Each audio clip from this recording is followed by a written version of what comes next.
Oke, Pak Rizky, apa nih yang bisa kita diskusikan, Pak? Bapak ada pertanyaan apa? Baik, untuk saya perkenalkan, saya Rizky Setiawan. Saya lulusan fresh graduate dari Politeknik Negeri Jakarta. Saya lulusan tahun 2022, jurusan Administrasi Bisnis D3 Politeknik Negeri Jakarta, Pak. Oke, berarti barusan lulus ya, Pak ya? Iya, Pak. Oke, Benar. ada pertanyaan apa, Pak Rizky, yang bisa kita diskusikan? Kalau saya ingin bertanya, Pak, untuk administrasi bisnis itu jatuhnya untuk melamarnya ke bidang apa saja, Pak? Oke, Bapak sejauh ini udah browsing-browsing dulu nggak, Pak?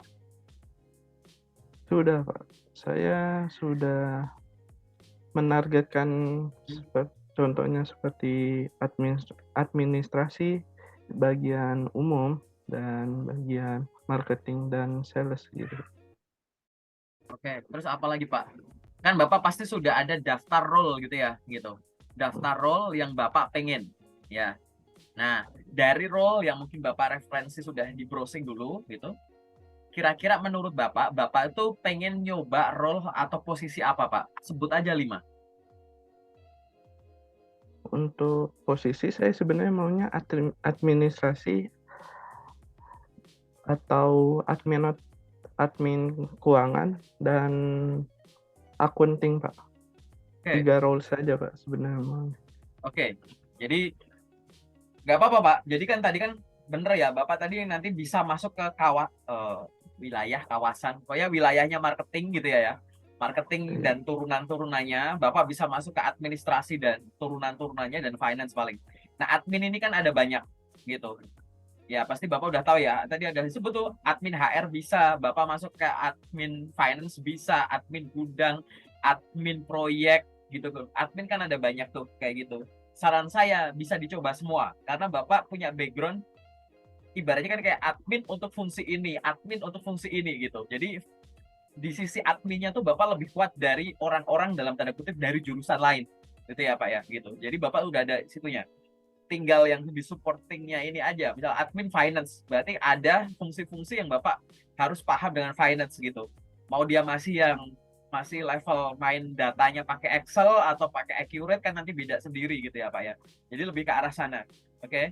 Yang kedua dari sisi pemasaran sendiri. Pemasaran macam-macam. Bapak mau masuk jadi bener-bener di marketingnya atau ke salesnya, penjualannya dan lain-lain gitu boleh dicoba gitu. Dan Bapak gini, Bapak tanya saya role-nya bisa apa? Nah, saya balikin lagi ke Bapak. Bapak sudah riset belum? Yang kedua, dari yang Bapak riset, mungkin ada banyak tuh Pak. Gitu. Nanti kalau rekomendasi tuh banyak. Bapak iseng browser mesti ada. Jadi dosen, researcher ini itu, ya kan? Terus masuk ke BUMN, masuk ke Polri, masuk ke ini banyak tuh admin kayak gitu kan ya.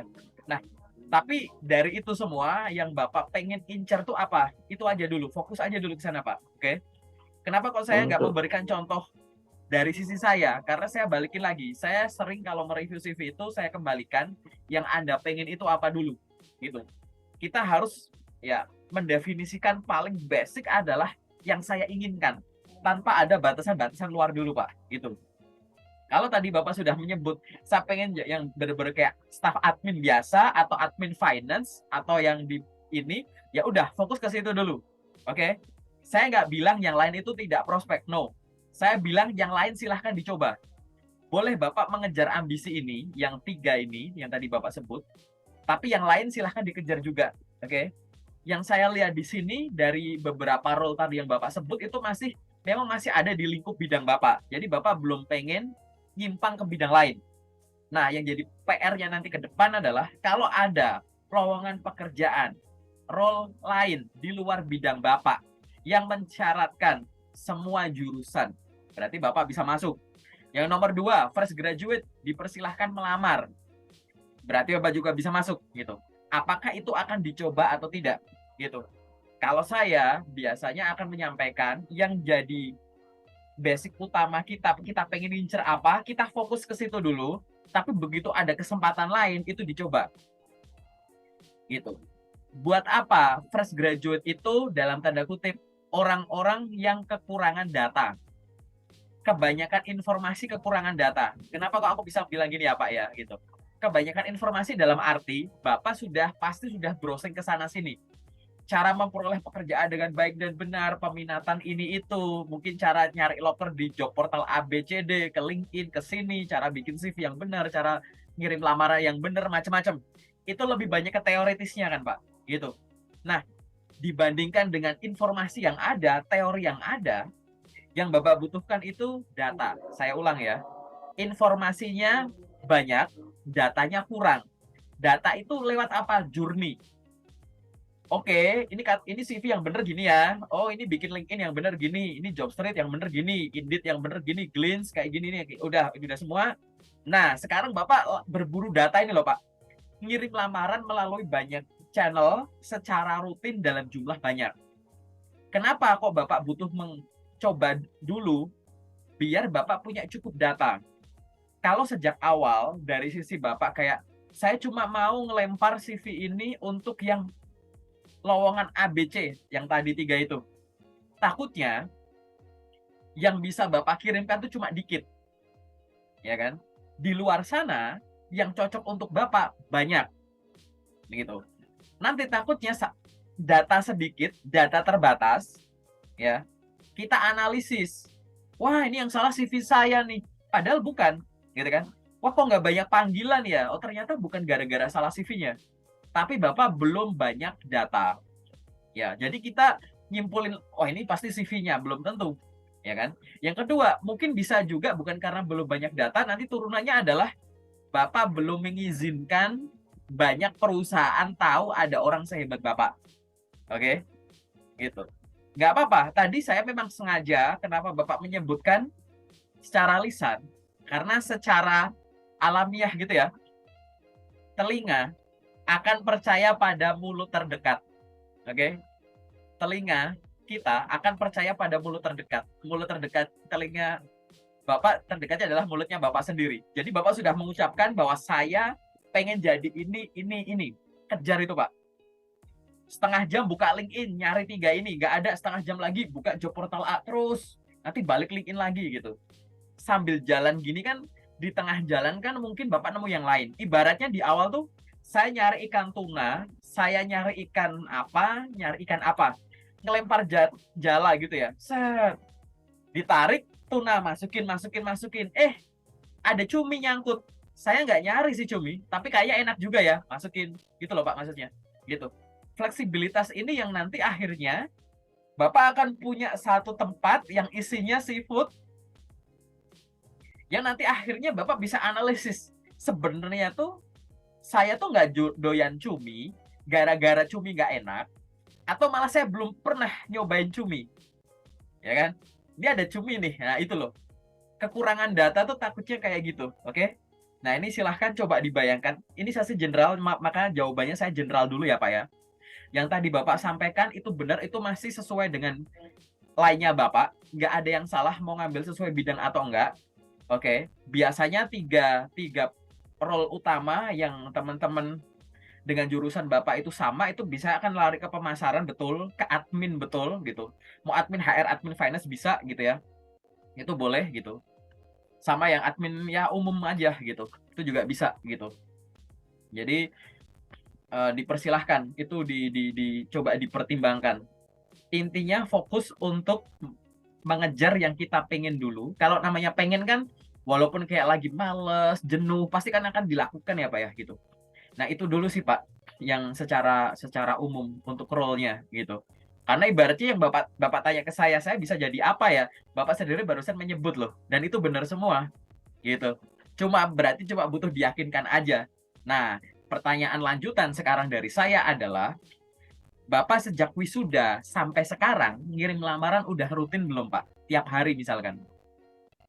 Untuk mengirim lamaran sudah rutin, Pak. Rutin ya, setiap hari ya? Ya, Pak. Oke. Rata-rata Bapak ngirim lamaran itu ada batasannya nggak Pak? Misalkan saya cuma nyari lowongan yang sesuai jurusan saya, atau saya cuma nyari lowongan cuma Jabodetabek aja, atau saya nyari lowongan yang, nah gitu-gitu. Ada kayak gitu nggak? Batasan-batasan tertentu? Kalau untuk batasan tidak ada, Pak. Tidak ya Pak ya? Oke. Bapak rata-rata tiap hari ngirim lamaran berapa banyak Pak? Untuk mengirim lamaran sekitar 10 sampai 20 lamaran. Oke. Dari sekian banyak lamaran yang Bapak kirim gitu ya, hmm, berapa yang sudah lolos ke tahap selanjutnya, Pak? Misalkan ada Oh, panggilan interview atau mungkin psikotes gitu-gitu. untuk yang lolos sekitar 50 perusahaan, Pak. 50 perusahaan lolos ke tahap selanjutnya, Pak. Iya, Itu keren, Pak. Bener, Pak. Serius gitu. Jadi 50 perusahaan ke tahap selanjutnya itu ada yang interview, ada yang psikotes gitu ya, Pak ya? iya, Pak. Nah, Nah, pertanyaan saya, Pak, tahapan paling jauh yang sampai detik ini Pak Rizky sudah alami apa? interview, Pak. Terus Interview interview HRD. HR. Kalau user udah pernah Nah, belum, Pak? user belum pernah, Pak. Oh, belum pernah. Oke. Berarti dalam tanda kutip paling jauh di situ ya, Pak ya? Ya, Dari yang interview sama HR, Pak, itu statusnya sudah ada keputusan Bapak lanjut atau enggak? Atau semuanya sekarang masih menunggu? Atau sebagian ada yang udah menyampaikan, saya nggak lolos. Tapi sebagian masih menunggu. Atau sebagian nggak ngasih kabar gitu. Gimana Pak Rizky? untuk sebagian ada yang tidak kasih kabar, ada yang tidak lolos, Pak. Kebanyakan Oh, tidak kasih kabar, Pak. oke. Yang banyak kan tidak kasih kabar itu Pak Rizky, itu mereka sebelumnya menyampaikan sesuatu dulu nggak? Misalkan, Pak Rizky, terima kasih untuk interview hari ini sudah selesai. Nanti mohon ditunggu selama katakanlah 2 minggu ke depan. Nanti kalau misalkan tidak ada kabar dari kami, maka mohon maaf berarti Bapak belum dapat lanjut ke tahap selanjutnya. Ada kalimat itu, atau ibaratnya nggak ada kalimat itu, gitu. Yang artinya kalau nggak segera dikabari ya berarti nggak lolos saja gitu. Atau gimana Pak? Pemberian Tidak, kepastian tersebut. pemberian kepastiannya tidak ada, Pak. Tidak ada ya? Untuk, iya, Kemudian pada saat Bapak interview, rangkaian interview ditanya-tanya sama rekruter itu ya Pak ya, itu Bapak menghadapinya online atau offline? Atau sebagian online, sebagian ke kantornya gitu? untuk sebagian ke kantor, ada sebagian offline, Pak. Oke. Kemudian pada saat Bapak diberikan kesempatan untuk interview tersebut, kan itu kan rangkaian pertanyaan ya Pak. Misalkan dari, baik Pak Rizky silahkan perkenalkan diri Anda dan lain-lain. Sampai di belakang, ada nggak Pak kesempatan Bapak untuk bertanya? Gitu. Pak Rizky ada yang ingin Untuk ditanyakan gitu? untuk kesempatan ada, Pak. Ada ya? Biasanya Iya, kalau Pak Rizky diberikan kesempatan untuk bertanya, Bapak memberikan berapa pertanyaan dan pertanyaannya apa? Boleh tahu nggak? untuk pertanyaannya sendiri saya memberikan satu, Pak. Satu, biasanya terkait apa ya Pak? Untuk jenjang karir bukan, iya Pak, jenjang karir, Pak. Oke, jenjang karir di perusahaan ini gitu ya Pak ya. Iya Pak, benar. Kemudian misalkan Bapak di antara pertanyaan yang sudah Bapak berikan, kan pasti dijawab ya di situ ya Pak ya. Nah, setelah dijawab, ada nggak yang rekruter yang menyampaikan bahwa demikian ya Pak Rizky jawabannya, mungkin ada pertanyaan lagi gitu. Jadi Bapak dipancing atau diminta pertanyaan lanjutan, ada nggak? Untuk itu ada yang pertanyaan itu ada yang memberikan lagi, ada yang tidak, Pak. Ya, biasanya kalau ada pertanyaan lagi, Bapak menanyakan apa? Saya tidak menanyakan lagi, Pak. Oke, sip, gitu. Saya berhenti dulu di sini karena ini kan proses ya Pak. Saya sampaikan dulu bahwa pada saat kita sudah memperoleh data yang cukup, tadi yang Bapak sampaikan ya, gitu, yang Bapak sampaikan 50 lolos ke tahap selanjutnya, gitu. Oke, itu datanya Bapak. Kalau dari info kan Bapak kan wisuda Agustus gitu ya Pak ya, Agustus September gitulah ya, pokoknya di situ ya. Sampai bulan ini tuh kan masih jangka waktunya masih deket. Tapi panggilan sebanyak itu banyak sekali loh Pak. Serius. Itu banyak sekali. Saya pribadi, saya mengalami yang Bapak alami. Dulu waktu saya fresh grade, dalam waktu 3 minggu, saya dapat panggilan tuh 52. Ada yang ngundang interview, ada yang ngundang psikotes gitu. Saya mengalami itu. Dan waktu itu saya ngirim hariannya tuh ada sampai 70 lamaran per hari gitu. Nah, ini berarti kan gini, dari sisi cara ngirim lamarannya, mulai dari penyiapan dokumennya, kualitas lowongan kerjanya, terus Bapak ngelamarnya dan lain-lain. Ini kan bisa dibilang ya, tanpa perlu saya review, Bapak tuh udah paham apa yang mereka inginkan. Lolos per tahap rekrutmen artinya Bapak diberikan kesimpulan, ya, kita menyimpulkan bahwa Bapak cocok di perusahaan ini untuk posisi ini. Contoh, ada loker posisi A, Bapak ngirim CV. Oh, berdasarkan CV ini aja, Pak Rizky cocok nih. Oke, lanjut ke tahap selanjutnya, psikotes. Berdasarkan psikotes dan CV-nya cocok nih, lanjut ke interview, gitu. Berdasarkan hasil interview, CV, dan psikotes cocok nih, lanjut ke user. Gitu terus.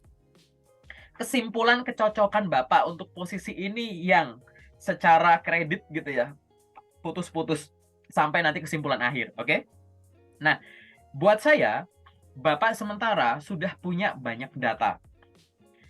Nomor satu yang ingin saya sampaikan, pada saat kita sudah pernah sampai ke suatu tahap, oke, maka kita harus menganalisis terkait dengan tahap terjauh yang pernah kita alami dan tahap yang paling sering kita gagal. Oke. Saat kita sudah mencapai suatu tahap, gitu, saya ulang lagi, nanti kan video ini di play gitu ya.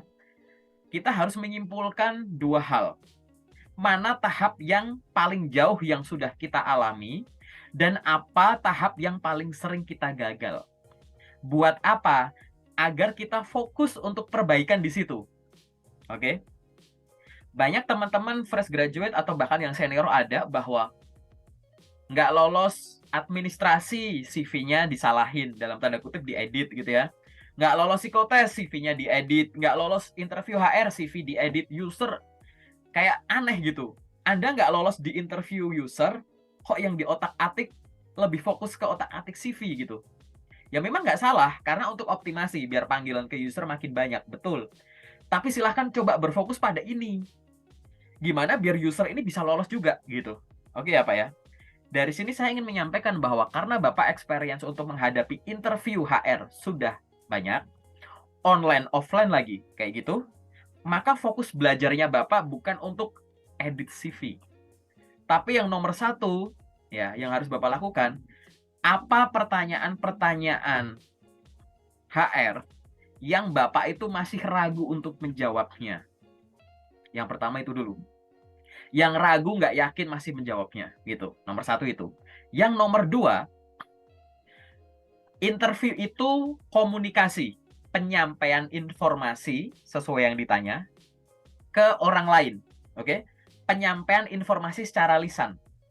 Di situ ada dua kata, informasi dan secara lisan.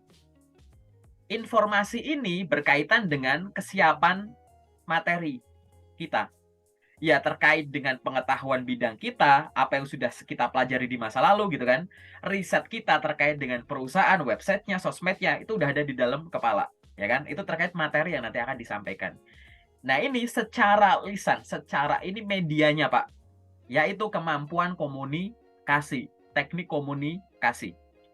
Nah, sekarang gitu, Bapak boleh evaluasi diri sendiri atau dengan orang di sekitar Bapak atau sejauh ini siapa mentor Bapak. Misalkan kalau kuliah ya masih deket sama dosen pembimbing akademik atau siapa gitu ya, Pak ya. Yang menurut Bapak tuh mana yang harus diimprove? Informasinya, teknik komunikasinya, keduanya, atau malah bukan keduanya. Gitu, Pak. Ya kan? Materinya Bapak bagus, menguasai banget. Teknik komunikasinya kurang. Maka pada saat ingin menyampaikan, kadang berasa belibet, kadang berasa kurang tegas, dalam tanda kutip ragu gitu ya. Kadang malah dianggap kok kurang detail sih, cuma tahu permukaannya, padahal nggak gitu. Bisa. Atau sebaliknya, Pak Rizky kemampuan komunikasinya bagus banget, tapi penguasaan materinya masih kurang, ya kan? Dikasih pertanyaan, kita ngerasa, oh aku bisa jawab. Tapi kita mungkin nggak sadar, saking kita enjoy-nya ngomong, poinnya tuh nggak kena. Paham nggak, Pak? Jadi saya ditanya ini, tapi tuh bukan itu sebenarnya jawabannya yang kita pengen, gitu. Biasanya ini akan terjadi pada saat Bapak saking enjoy-nya berkomunikasi, punya teknik komunikasi bagus, tapi persiapan materinya kurang. Entah riset soal perusahaannya kurang, riset soal posisi yang Bapak lamar kurang, atau info yang Bapak tulis di CV Bapak kurang dalemi lagi. Entah terkait mata kuliahnya, entah terkait pengalaman magangnya, gitu. Kurang dibuka-buka lagi, dibaca-baca lagi. Atau bisa keduanya.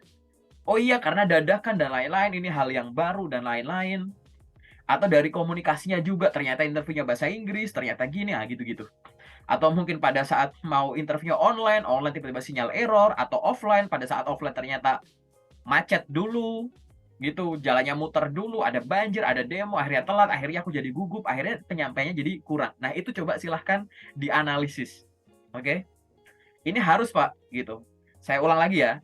Menurut case-nya Bapak ini, ya berdasarkan case-nya Bapak, poin nomor 1 adalah berfokus pada interview dulu.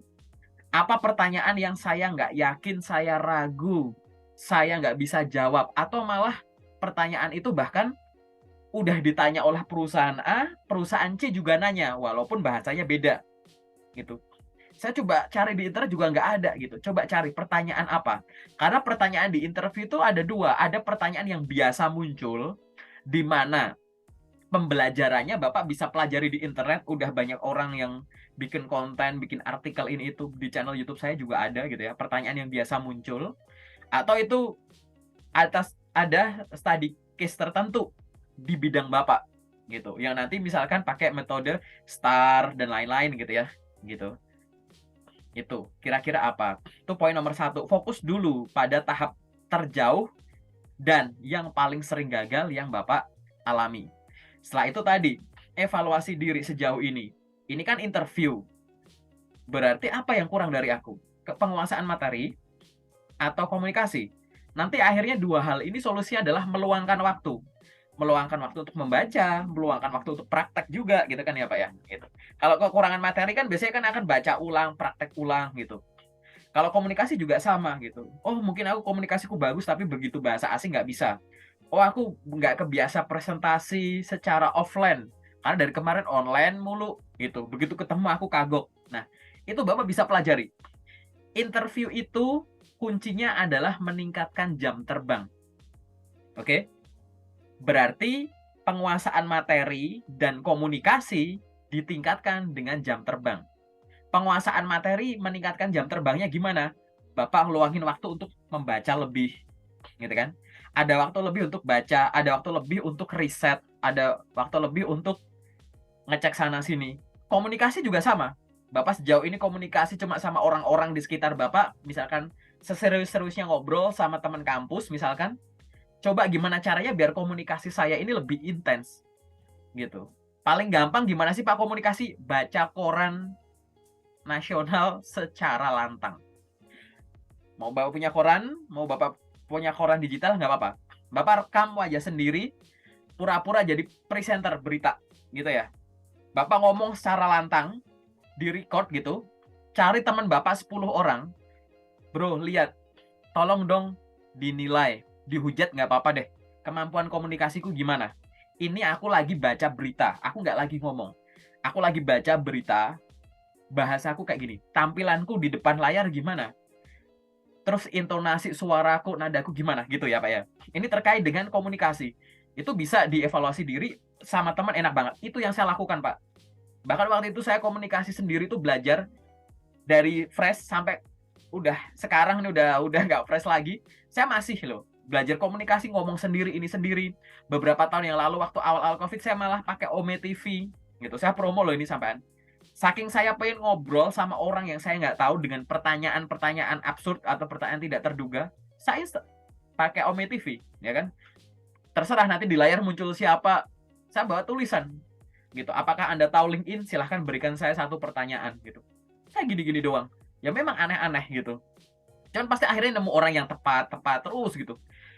Begitu kita terbiasa untuk ngomong dengan orang yang berbeda, kondisinya beda dan lain-lain, sadar nggak sadar kemampuan komunikasi meningkat. Ya, itulah pada saat meningkatkan jam terbang untuk meningkatkan kemampuan komunikasi.